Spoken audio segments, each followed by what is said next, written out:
Welcome everybody. I'm so glad you're all here today. There's quite a few of you. I'm looking at 630 already. That's very exciting and a little nerve-wracking, but I'm really happy to share some of the things we've been doing in Alaska with you. In particular, I've been really focusing the last couple of years on helping teachers learn about hydroponics and indoor gardening. So I'm going to give you some presentation, my presentation about some of the things that we've been doing. And I'm going to start my slideshow now. All right. All right.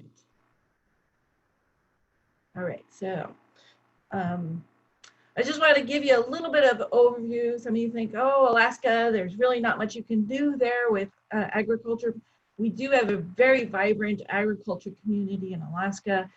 Our farmers markets have exploded in the state. Over the last 5 years, we've more than quadrupled the number of farmers markets that we have.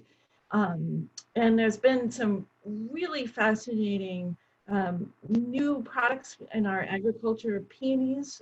We've been growing a lot of peonies over the last few years, and a very vibrant community with growing barley and all kinds of unique ag.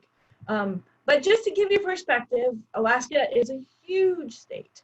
This is give you an overview of how it were. If you were to take Alaska and put it over the US, that is how big we are. It is, and unfortunately, we don't have a whole lot of farming land available to us.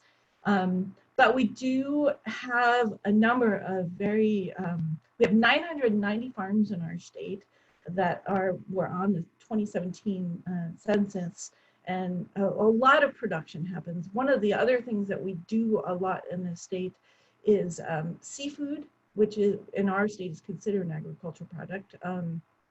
We have people who are farming seaweed, all manner of different types of products that we work with. And to give you an idea, it's not easy to get things to the different locations in Alaska because we have very few roads. A good portion of our state, where the villages and towns you actually have to fly into or boat into.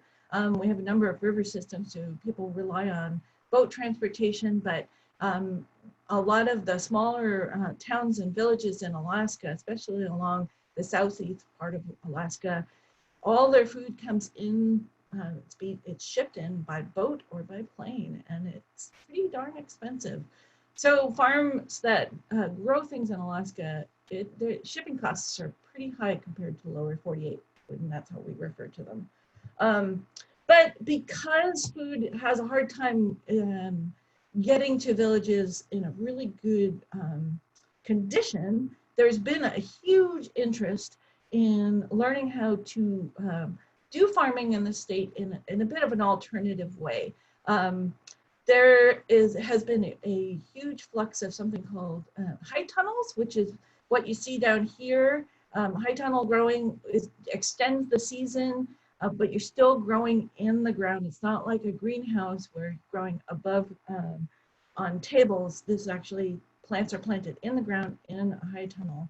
And there's a huge use of high tunnels, especially in the southeastern part of Alaska, southwestern part, central Alaska. We have a number up here in Fairbanks, but it's more concentrated down there.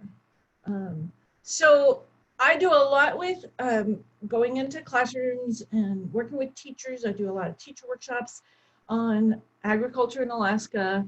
And we get the question all the time is, okay, well, we want to start a school garden, and how do we get that going? And the problem with most school gardening projects in Alaska is the time when the garden is the most vibrant, and even sometimes just planting the garden comes at the end of the school, and sometimes snow isn't gone until after the end of school.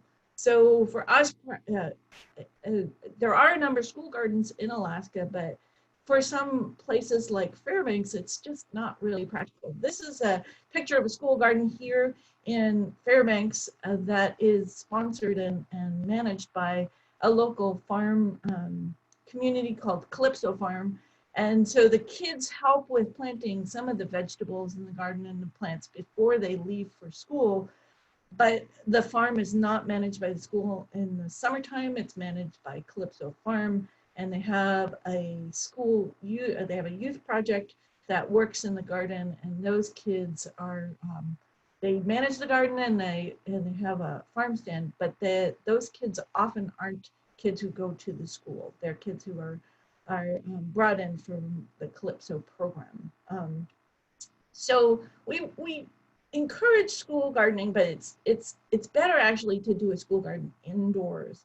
And we've been developing some materials and curriculum on how to do that. And at my office at Soil and Water Conservation District, we've been doing gardening programs with students. We do an after-school program, which was where a bunch of the ideas for the hydroponic curriculum grew out of.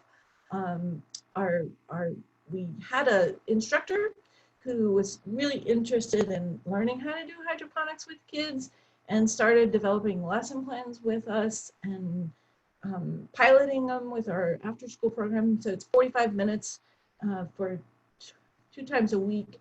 He was doing these lessons, and they were able to get a good harvest out of 6 weeks worth of work with the kids. So we were like, all right, well, we could expand on this a little more and provide some more lessons, because we had a lot of interest from teachers on learning how to do hydroponics. And I looked around for lots of information to see what was out there. I got a few books and helped write the lessons. And I said, sometimes it'd be really nice to just have one place to go to find all these lessons that I could send a teacher to. And there are some available, but getting it really geared towards practical, simple, inexpensive projects that teachers could do in their classroom, that any teacher could find a small amount of funds and be able to do with their students. I couldn't find anything like that. And so I said, hey, they started doing the Fire Up grants, and I said, I'm gonna apply for one. Let's see if we can develop an indoor gardening curriculum that covers not only hydroponics, but soil growing in the classroom. And because, like, if you remember back to the picture I showed about Alaska, Alaska is huge, and I'm only in one small town, and I can't go all around the state doing education programs with every kid in every classroom. So I decided to create a team of facilitators around the state, mostly people who are working in cooperative extension or 4-H or other soil and water conservation districts that do education workshops already and were willing to help me with implementation of this project. So I wrote this grant and received a $15,000 Fire Up grant to put all this together.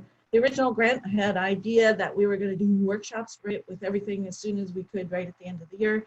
That was not going to happen, but we did get to the point where we were able to train all the facilitators. We developed a workshop, and we put together a curriculum and got that curriculum online in March of that year that we were working on the first Fire Up grant. So we got it, our idea, we developed a clear goal, which was to have a one-stop resource for all practical indoor gardening curriculum. And then we wanted really hard to make whatever project we put up there affordable and easy to use, so that any of the schools in our villages, which have a really hard time with getting some certain components coming into them, for instance, it's really hard to ship fluorescent bulbs on a plane in Alaska. They won't allow it. So we had to find alternatives for them to use for that. Anyway, we wanted to make it inexpensive. We wanted to make it easy to use and easy to manage. So this is what we developed was we created a separate page that's connected to our main Ag in the Classroom page for Alaska. And it's just all the lessons and all the resources that somebody needs to implement these projects in their classroom. And I'm gonna stop share screening right now because I want to bring you to the website and how you would navigate this and how it works. So if I come in here, stop sharing, and bring you over to the website. So this is our main website for soil and water. And when you click on a link, you can click on a link through, yes. We do not see your screen. So you just need to okay. share screen to your website. Okay, hold on one sec. Let me go back to share screen again. Okay, can you see it now? Yes, ma'am. Perfect. Thank you. All right. I apologize. I just wanted to get out of it before Okay. So this is our main website. So if you were to go through to our Ag in the Classroom page through the NAITC site, you would get to this page first. So here's the Ag in the Classroom page. And through that, right about partway down there is a link to the indoor gardening curriculum right here. And so this is the indoor gardening curriculum page. And we explain a bit about it. It's still in development, but every couple months we're adding new things to it.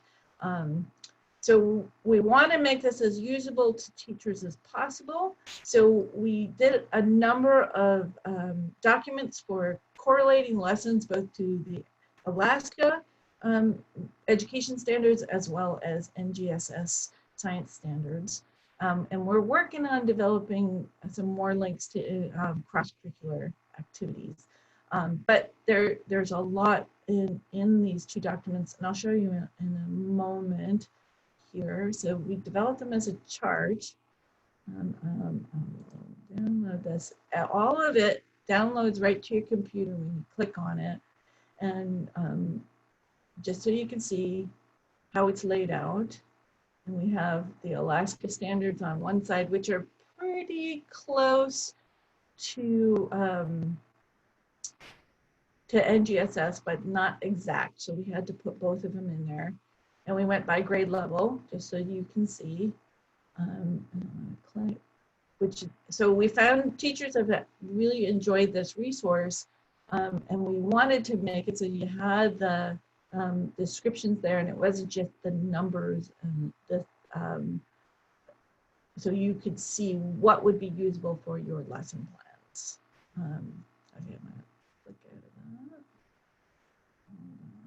it. Okay, so and then we have a little bit further down and have all the different growing systems and components.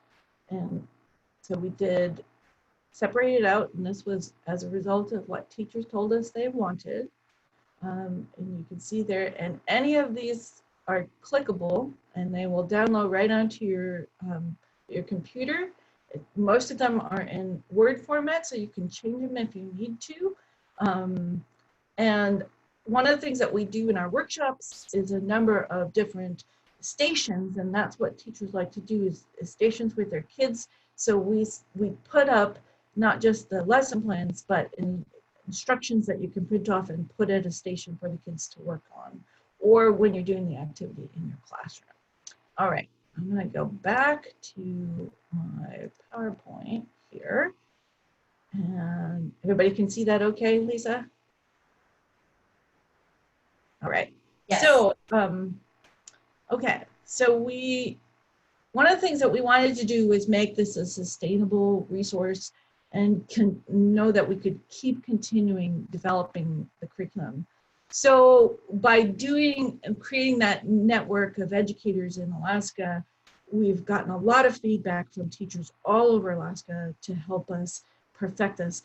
And I welcome anybody who's using this anywhere to give me some feedback on how to perfect the lessons or the resource that we have. We're willing and open at any time to entertain changes. And so we wanted to make sure that we were doing some educator workshops with the teachers and getting teachers to pilot some of the new lessons as best as we could, so that we could make them as usable and easy to understand as possible.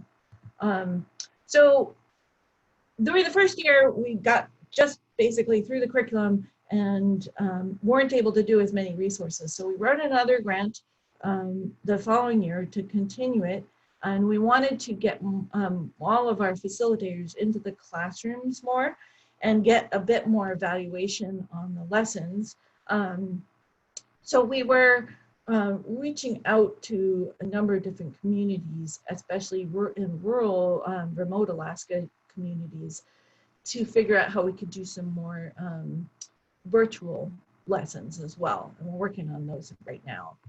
But, and then we were able to collaborate with the University of Alaska and receive a EPA regional grant for $85,000 to continue the project and get some more money to get into classrooms.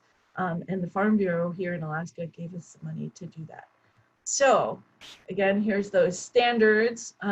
Like I showed you, we did a couple of different charts, one on the language, and we went through lesson by lesson, and we also did the language that goes with the lessons in a separate document. Hey Mel, a couple of folks have been asking for the URL for your website, I think for the standards and the lesson. So can you go back? Sure. Is it okay? I'm going to show it at the end, and people can go Very to good. it. My humble apologies for going through that very quickly, but happily willing to share that. Okay, so I'm going to go through now a little bit about some of the basics for that are part of our lessons, and this is some of the things that I give to teachers. And we're going to cover some of the simple projects that I was talking about that you can implement when you are working on this. Again, our goal was to not encourage people to buy $3,000 systems, but use what they had available to make this as practical as possible. So understanding about what hydroponics is, it's basically growing plants in a nutrient-rich medium and not involving any soil whatsoever. So the essential ingredient is oxygenated mineral nutrient water that's circulated through the plant's roots. And there are a number of different types of large-scale hydroponic farming going on in the world right now. Here in Alaska, we have a number of different farms that have popped up. And down here in the corner, we have, here in Fairbanks, we have a hot springs that is doing a lot of really innovative projects on large-scale hydroponics. For us, large scale is one warehouse, but and I know that's not the case with much of the lower 48, but for us, that's pretty big. You can produce on a project here, like at China, he can produce over 2,000 heads of lettuce a week, which is pretty phenomenal for us. But one of the cool things we have here in Alaska is a really neat program called Alaska Seeds of Change. And this is an 8,000 square foot hydroponic farm in Anchorage that not only produces lettuce on a large scale, but works with homeless and disadvantaged teens in that community and helping them to overcome some of their mental health issues, and also providing with job training. So it's kind of a neat project. And I'm going to talk a little bit more about some of the things that I've been doing with this later. But anyway, this is the floor of the hydroponic system. And it's way beyond what I would ever do with teachers in the classroom. But I've had some teachers buy these zip grow units and been able to work with their kids. Anyway, some of the advantage of growing food hydroponically is that the plants don't need to look for the nutrients that they need. They don't have to grow their roots out very far to get the nutrients. They're going to be consistently provided with all the things they need as far as nutrients from the water. there's a lot less pests involved in hydroponic garden. Not saying that it's eliminated, but a lot of pests that are dealing with agricultural crops come from the soil. So you don't have to do any weeding, and you don't have, and very minimal amount of insect pests. The other advantage of hydroponics is that the plants you're growing taste amazing. One of the gentlemen we work with here in Fairbanks, it's his favorite thing to do is pull lettuce from his hydroponic farm and just give them to people to taste test between lettuce from the grocery store and what he gets to grow. And they're always blown away at how much better it tastes growing hydroponically. There can be some disadvantages for hydroponics. It can be a lot of high energy costs depending on the types of lights and the system that you're using.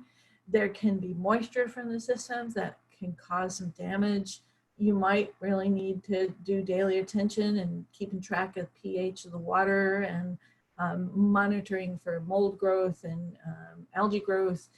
There, you do have to use specially formulated nutrients, or if you're using fish, monitoring the issues that are going on in the fish tank. There can still be some risk involved with pests and diseases, and some waterborne diseases can spread pretty rapidly if it does get in there. But for the most part, if it's a closed system, it's really hard for them to get in there. Okay, I'm gonna move on. Lisa, there's a raised hand. Is that something I need to address right now? Whoever has a question, it's best if you just type it in the chat box or in the Q&A box. We have disabled your audio for attendees, so it's not possible to ask a question. Just type it in either one of those places. Okay, so just to cover a little bit, for those of you who've never learned anything about hydroponics, there are basically 6 types of hydroponic systems, and you pretty much can do any one of these in a classroom on a different level. So there's a passive Wick system, a deep water culture system, nutrient film system, continuous drip, ebb and flow, and Aeroponics. So I'm going to cover all of these here in just a moment to show you different ways you can do these different types of systems in your classroom or work with teachers. So most of them, there's 2 different kinds. Basic overall, there's passive systems where there is no moving parts. And these are typically pretty inexpensive. And then there's active systems that employ pumps and other devices to deliver the nutrient solutions up to the plants. So the real simple passive systems involve wicks. And there's no moving parts. There is an air pump, but that's not really, it's not meant to move the water around through the plant roots. It's just meant to keep aeration in the water. And the plants use the water as they need it. So these are some of the things that you can do with passive hydroponic systems. Very simple, soda bottle, any kind of juice bottle works fabulous for this, especially if it has a cap. And drill a little hole in the cap, add a wick, and have the nutrient system in the bottom and your plant up on the top. And you can do a lot of different projects with this design. So there, you can do it with soil, or you can do it with hydroponic media. And I'm going to cover about media in just a teeny bit. Anyway, so deep water culture systems, also called floating platform hydroponics. So they're growing on a platform with the roots suspended into the water solution, and there's air bubbled into the nutrient solution to provide oxygen and air, a little bit of air movement. It doesn't really work well with things like tomatoes, but it can. That's been my experience, that when I do this type of system with teachers, I just say, just do leafy greens because it works much better. Here's one that I set up in my office, and I have some pictures of teachers that have done it, but a basic fish tank works fabulous with this. And the rocks are on the bottom just to they're not meant for anything but to capture some of the detritus that comes down from the plants. It helps keep the water a bit cleaner. Hey Mel, and there have been some questions whether about those rocks. Are they clay pebbles, lava rocks? That's fish rocks. Nothing. Oh, the back in the other system. Oh, are you talking about the media?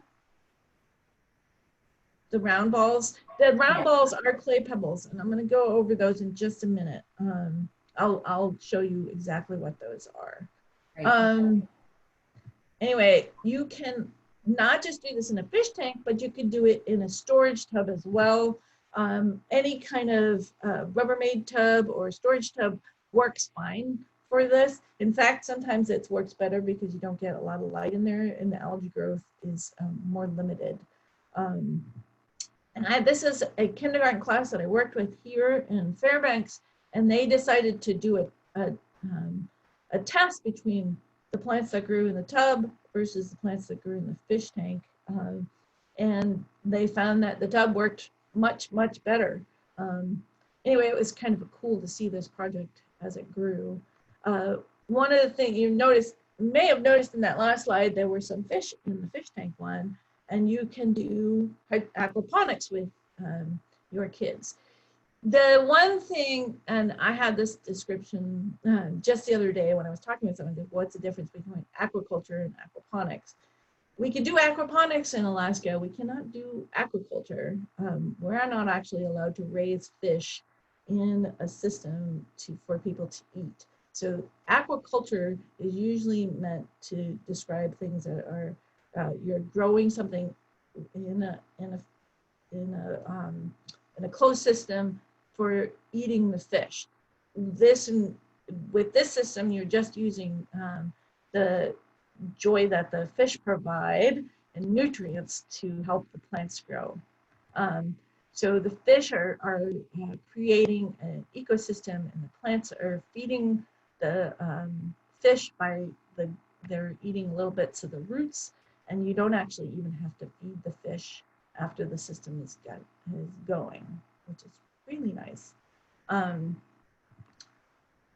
going to continue covering all the systems. So there's the continuous drip system, which means that you're getting the nutrient. It comes over the top of the system and filters down and then is recycled. And then there's ebb and flow, because some plants don't like their roots wet all the time, especially tomatoes. So you want to have an ebb and flow system is similar to what we like the continuous drip, except the pump stops for a given amount of time and then starts again, and the plants can dry out a little bit during the cycles. And some roots really need that, like I'm saying, especially tomatoes. And then, of course, a lot of people have used aeroponic systems where the water isn't flown over the root system or through the root system, it's sprayed onto the root system. So aeroponics is a little bit hard to do here in Alaska because we have extremely high calcium in our water all over the state. So this type of system is really hard for us to use, and I don't usually recommend it to teachers. The aero gardens and those things usually work really good for about 3 months, and then they always get clogged. But it's the same similar system where you have a nutrient solution and it's going and being added to the plants on a regular basis. And then this is the most popular one, which is what we do a fair bit with some of our teachers. It's nutrient film system, where you have the water solution is basically flown over the root system back into the base and recycled around. And one of the things that we've been doing with our teachers in particular is these hydroponic grow towers, which is it's a modified nutrient film system where the water is flowing over, except it's not on a horizontal, it's vertical. And many of you may have seen these kinds of towers available, but we were working on a simple one that people can use and made out of 5-gallon buckets.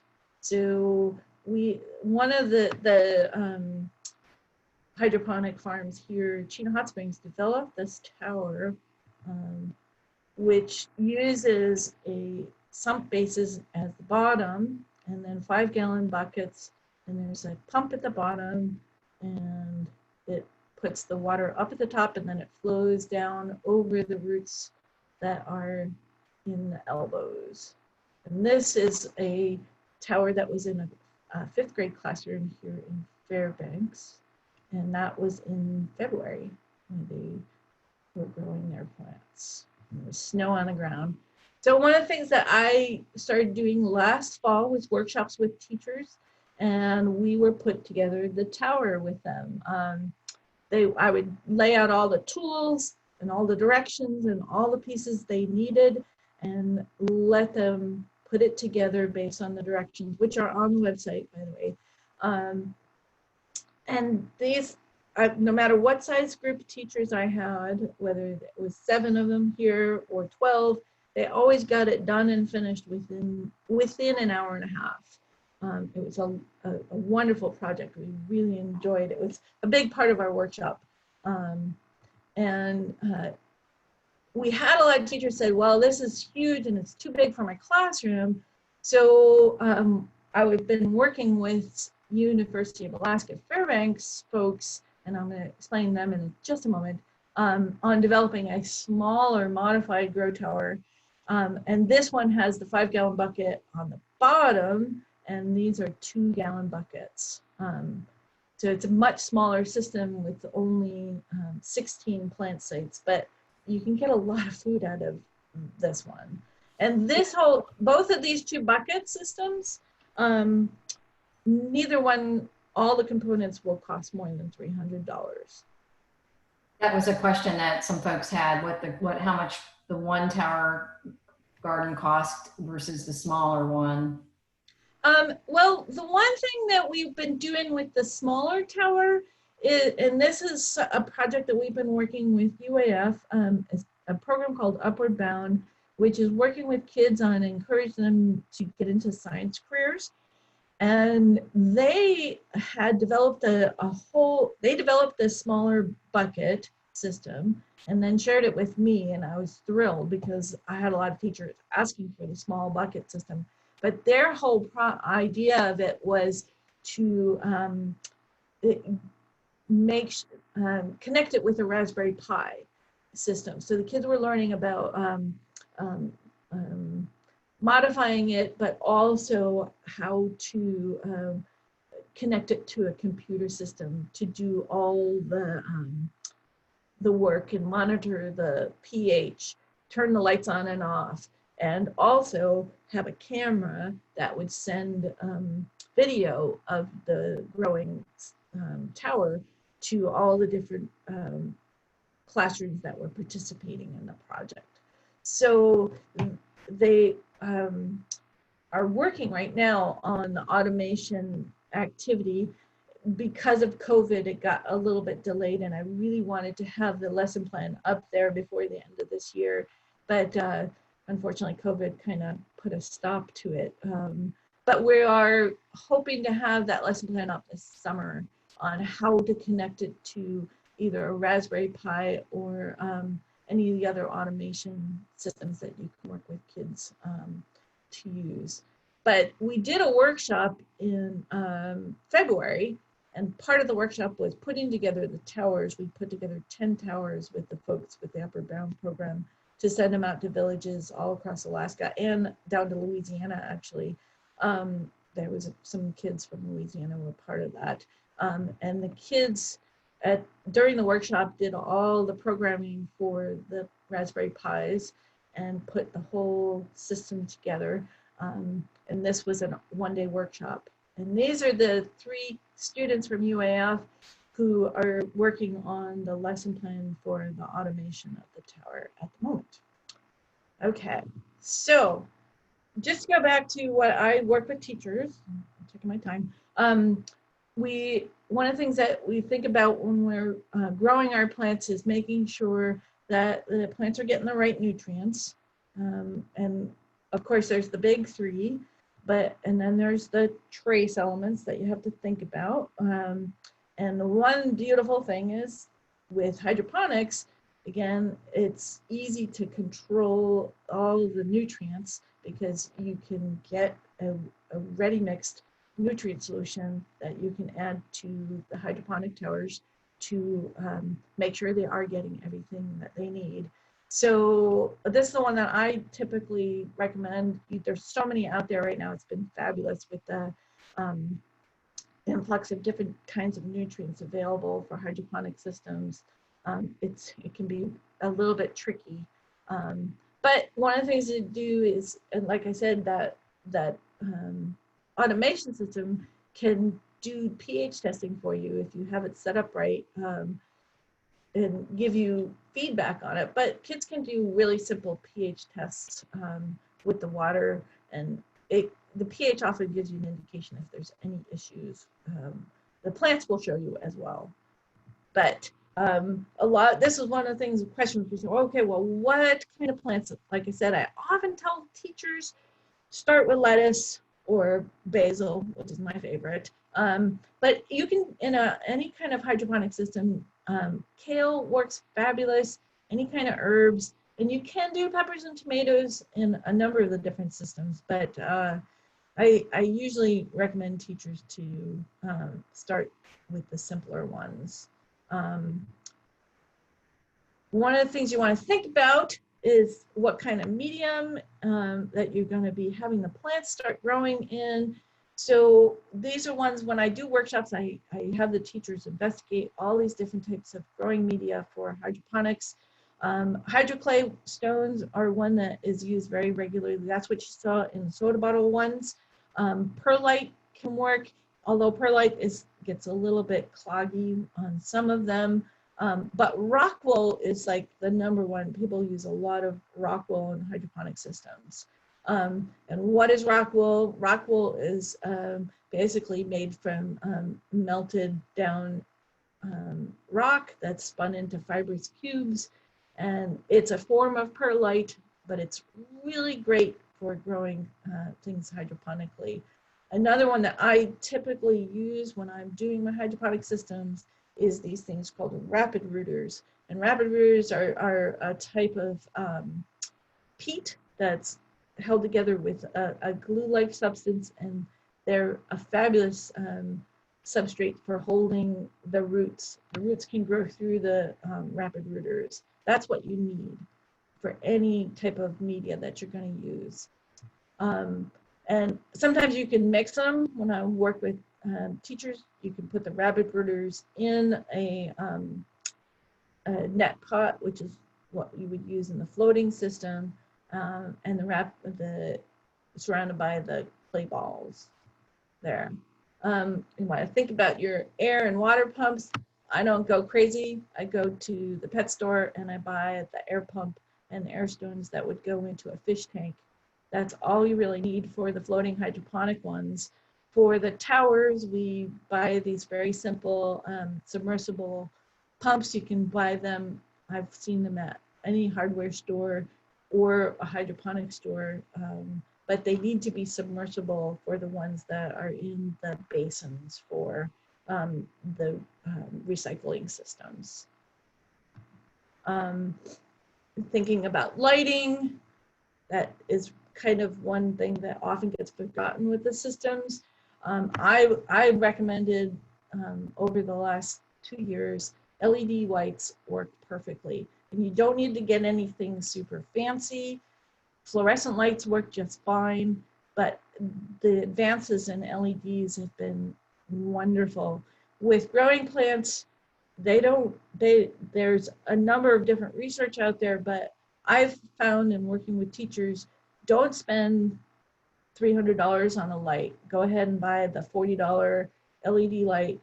It works just as well. And a lot of people say, oh, how about if I just put it in the window and I can use sunlight? It often end up with what is called leggy plants. Anybody who's a gardener here would know that it's if the light isn't directly over the plants that you're growing, they get leggy. They'll move off to the side.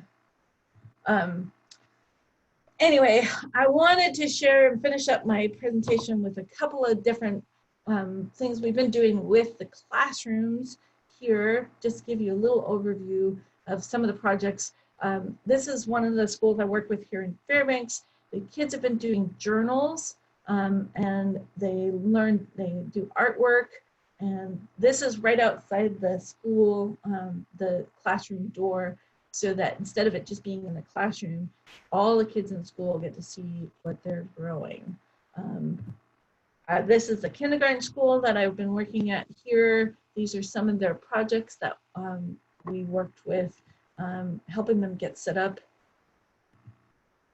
Down in Anchorage, some of the Anchorage schools have greenhouses connected to it, so the kids have been starting plants out there for a number of different projects. But just simple shelf systems in the schools works wonderfully. One of the schools in middle schools in Anchorage has been doing a lot of scientific testing with their projects. The kids would come up with a question, and they develop a whole system for testing those questions. Here is those same soda bottle feeders. These are those little peat cubes that you can buy at the grocery, any of the garden centers.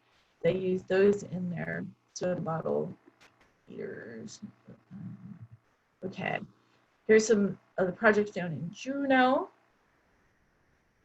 The kids were working on replanting the seeds. Here's some of the projects out in Kenai, working with those.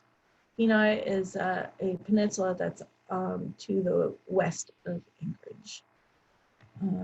And then this past January, I got invited to go out to a village in Western Alaska called Akiak, and we helped them. They gotten a grant to do hydroponic growing in their schools there, and we went out to help them get them set up because they got some plants growing, but they weren't quite sure how to set their hydroponic systems up. So they flew us out there, and we went on we drove out on the river, which that's the ice road there, on the Kuskokwim River, and we worked with the teachers there and their students to do a number of activities involving their hydroponic systems. It was a really fun trip. And this is a gentleman that I've been working very, very closely with some of these projects. Dr. Hutto is starting a large-scale community farm project here in Fairbanks that we're hoping to get a number of the students involved in setting up research projects within the farm. He's hoping to have the farm going here in hopefully in September, while we'll start getting the kids into the farm to do tours and set up some of their research projects. So connecting with our curriculum and people who are doing research. He's been working on a research grant from NASA to develop systems that can be brought up to Mars and the Moon. It's pretty exciting. So we're getting lots of questions, Mel, so want to leave a few minutes to ask some questions too. So just FYI, it's about quarter to. This is my last slide, and then I'm going to put up my information slide. So another one that's grown out of all this work that we've been doing is we've been working very closely with Dr. Hutto and a local FFA chapter who has developed not just a hydroponic growing system, but a system that uses somewhat similar to a sourdough mix. Instead of just adding in nutrient all the time, the nutrient system is created with microbes, and the microbes are creating the nutrients for the plants and also helping to combat some of the bad bacteria that's in the system. And this I'm working on getting a lesson plan for how to put together the bionutrients, micronutrients, to get a whole new set of exciting systems for kids to work on. Okay, so that I'm sorry if I flew through a lot of that. I wanted to give you lots of good ideas and good information. And this is my contact info. And if you do go to our main webpage of fairbankssoilwater.org, just click on the education and you'll see the Ag in the Classroom part there. And that's how you would get to all of our resources available to you.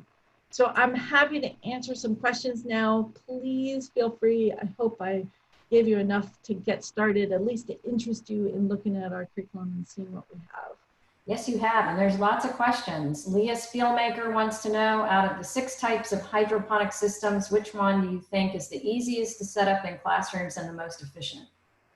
Oh, definitely the floating platform system is the most easy to manage and get going. Cost efficient too. You need a tank or a storage tub and you can get it going. And most cost efficient too, you would say? Yeah, space efficient, everything, absolutely. Okay. Okay, and so the system that's in your office, what is the maintenance? What do you do for the weekends and on holiday breaks? Everything's on a timer. So the light is on a timer for 12 hours on, 12 hours off. And I just monitor the water level. When the water level goes down, I add water to it. And there's really not, I keep check on how the plants are looking. When they are looking like they need a little bit more nutrient, I add a little bit more nutrient to the water. It's really pretty simple. Nice. And then where can you find the directions to make the grow towers on your website? It's all integrated. In fact, let's see if I can go back here. Here. So if you're in the lesson plans, so we have the hydroponic growing systems. So here we have some just directions. So here's the floating platform. And you just open that up. Sorry, it's going to take a second. So here it shows you this is just the directions. So all the materials that you need, the preparation, it's all right there. Maintenance and feeding instructions, and further places we can go to get some assistance. And you're welcome to send me emails at any time. Yes, and that's also on our website. So what are the light requirements for these gardens? This person's classroom doesn't have any windows. One of the things that you can do is you can set up any kind of, you can hang them from the ceiling, just simple shop lights work fantastic. So sometimes it always amazes to me what kind of structures teachers come up with for holding the lights over them. But you always want to have the lights over the plants. If it's the hydroponic towers, we've developed a little PVC structure that you can just hang the lights on and the light will go all around it. I definitely recommend making sure that all lights, that all plants get some really good direct light. So with the hydroponic tower, we have 4 lights going all the way around them.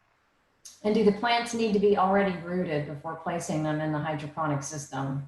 Yeah, it's a good idea. I usually wait till the plants, I get them going in like a regular simple tray, and I have water in there with the rapid rooters or the rock wool, and I have a light over them. I put them on a shelf for, it usually takes about 2 weeks before they're about 2 inches tall.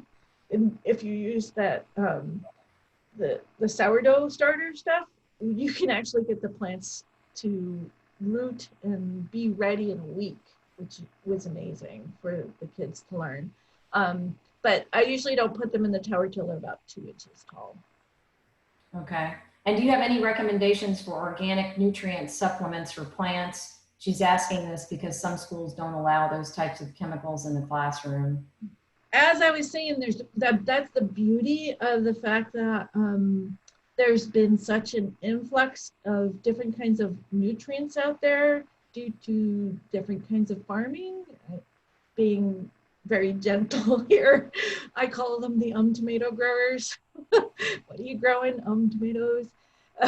But with the advent of a high number of pot farmers in the country, there's been a influx of different kinds of organic nutrients that people are using. I've tried a bunch of different ones. One was it was iguana juice, but there are a lot of organic hydroponic nutrients out there right now. Okay. And then how do you start the seeds in the clay? Don't they fall through? I usually I don't usually start in the clay balls. It's usually just a way to hold the root system up. I always start in either rock wool or in the rapid rooters. I haven't tried starting them in the clay balls, but the clay balls are good for support in the bigger systems. Somebody else wants to know, can the rock wool be composted? In the Seeds of Change program in Anchorage, they do. You can do that. It is an inert ingredient, so it's kind of like adding in, it won't decompose. That's the one thing you have to know. And then given the wide range of DIY options that are offered to teachers in Alaska, does agriculture in the classroom in Alaska assume any liability, or is it up to the teacher to clear it with their school? It is definitely up to the teacher to clear it with school, but I have never had any problem with any of the administrators at the school allowing the systems in, as long as, in fact, they're always thrilled because of the STEM connections that teachers can make. What age group, grade level would you say this would be the best project for? Honestly, I've worked with all grade levels with this. I've done kindergarten, pre-K, all the way up through college. So I would never say it's geared to just elementary, but that's why I tend to do a lot of my workshop but I've had high school teachers and they've all been super excited about trying this with their kids, especially now with the automation piece that's we're working on. So. Another question, how much does the small bucket system cost? Did you say $300? And is there a materials list on the website? It looks like there is. So. There is a materials list on the website, and I don't put price lists because what we pay for things up here is way higher than what you guys pay for down in lower 48. But it's all of those are easily accessible supplies that anybody can get to. And typically on the smaller tower with the lights included, it's without the automation piece, it's about $300. With the automation piece, it goes up pretty significantly. It's about $800 a tower with the automation pieces. And then how do you know what nutrients to give the plants? Well, there's a lot of really good resources out there for hydroponic growing. I personally, there are typically a series of hydroponics nutrients that you can give plants. There's always a leafy one, and then there's a bloom one. So if you are growing things like tomatoes where you need fruits, you want to switch as when you're watching the plants and when they get to the point where they are looking like they're ready to flower, that's when you want to switch your hydroponic nutrients to the bloom part. When you're doing leafy plants, you don't have to switch at any point. And then there is, for some, there's a third nutrient level where you're actually, once the flower is finished and the fruit is starting going, then you add in a specific fruit nutrient. And if you go into any store that sells nutrients, you'll see all three of those options. Okay.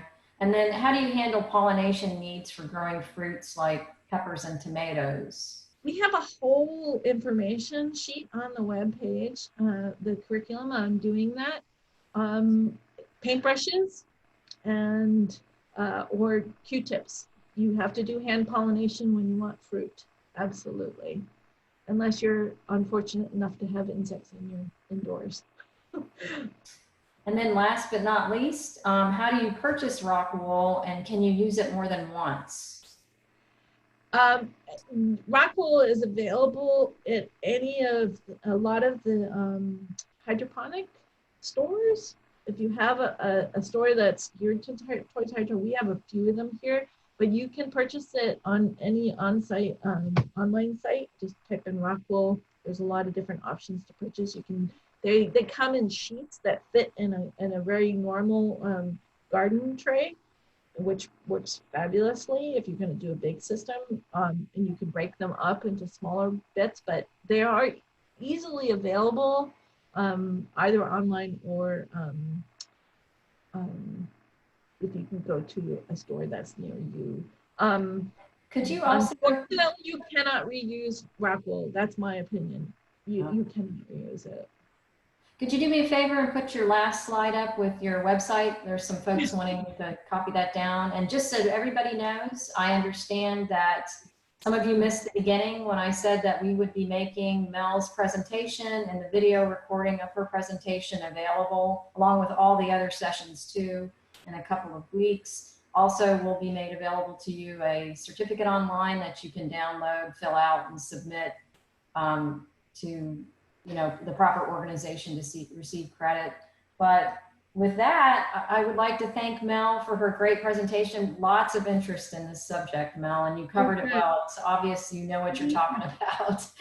Yes, I'm still learning. I every time I work on this and I get to do new projects, and teachers teach me all the time. So I'm really excited about this. I don't consider myself an expert, but I really enjoy getting teachers excited and students excited about doing this kind of growing in their classroom. We do have a whole series. I focused on hydroponics, but we do have a whole series of just straight soil growing in a classroom. You don't need to put it outside for you to get a harvest out of plants grown in soil, which is very exciting.